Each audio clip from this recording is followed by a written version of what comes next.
2022 14 اگست روان دی.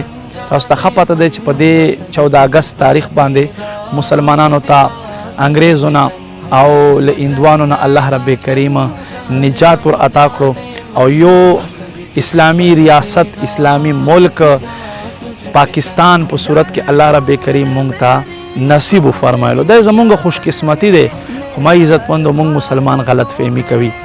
دا مبارکه او بختوره ورځ چې مونږ ته یو آزاد ملک چې د دې مقصد چې دی لا اله الا الله کون ہمارا رهنما محمد رسول الله. خو نن دا مقصد مونږ هیر کړی دی. 14 اگست مو خلک جنډې والی روډونو باندې ګډا کوي، قسمه قسم نخرې کوي، په مخ باندې جنډې جوړې کی، هغه سره اودس هم بیا نه کېږي، سرمنې ته اوبه نه دننه کېږي.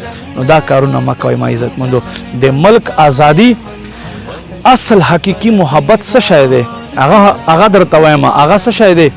گویا 15 اگست انډیا مناو کوي خپل ازادي، نو هغه خامخا خپل ملک نه یو شیز جوړ کړی دنیا ته ښایي چې مونږه دومره ترقي وکړه.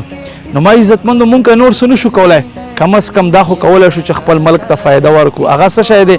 هغه دا دی چې یوه جنډه په لاس کې ګرځول په دې ورځ باندې، یا په خپل کور باندې لګول، او ورسره غټ کار چې دی هغه یو بوټی لګول دی، خپل ملک شین جوړول دی.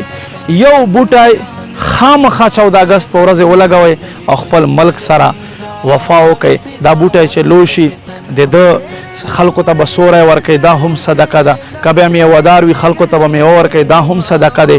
او کاربن ډای اکساید به مقصد دا ده چې دی ځان ته راکاږي، اکسیجن به ځان نه وباسي. په دې سره هم ملک خلکو ته علاقې ته او زمونږ د خوږ ملک پاکستان ته فایده دی. ما عزتمندو راځئ چې مونږ خپل ملک سره وفا وکړو او 14 اگست په اسلامي طریقې سره مناو کړو. 2 رکعاته نفل پکې وکړو، قرآن تلاوت وکړو، سوره یاسین یا سوره رحمان ووایو او رب ته عرض کړو چې یا ربه د تا لاک لاک شکر دی، داسې عظیم ملک ته راکړو تا قیامت دا ملک پاکستان قایم او دایم وساتئ. دا ویډیو مخکې هم در سره شیر کړئ چې زما دا پیغام زمونږ نادان مسلمانانو ته ورسیږي او هغه هم په اسلامي طریقې سره او صحیح طریقې سره دا 14 اگست چې کومه خوشحالي دی هغه مناو کی. مالک کریم دې مونږ ته عمل توفیق نصیب کی. وما علی الا البلاغ.